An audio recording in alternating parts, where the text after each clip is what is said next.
Du champagne, des ballons et même une pièce montée, il ne manque plus que les murs de la maison communale. Pour ce couple de passants, c'est le grand jour, on leur souhaite beaucoup de bonheur et de beaux enfants.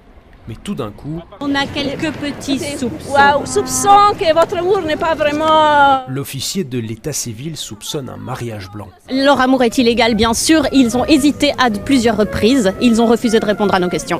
Oui, c'était assez clair dans leur langage de corps, dans la manière de se regarder, que c'était un entretien préparé. Pas du tout, il est bien légal.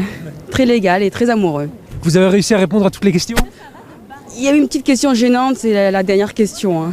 Une question intrusive sur les pratiques sexuelles du couple, telle qu'elle peut être posée dans la réalité lors d'une enquête. Le but de cette mise en scène, c'est de dénoncer une situation trop fréquente selon ce collectif.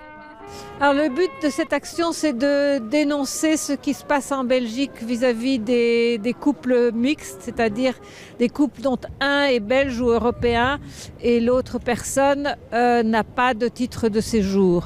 Dans certains cas, cela peut même finir en expulsion pour l'un des deux membres du couple, alors que cela partait d'une simple envie de mariage.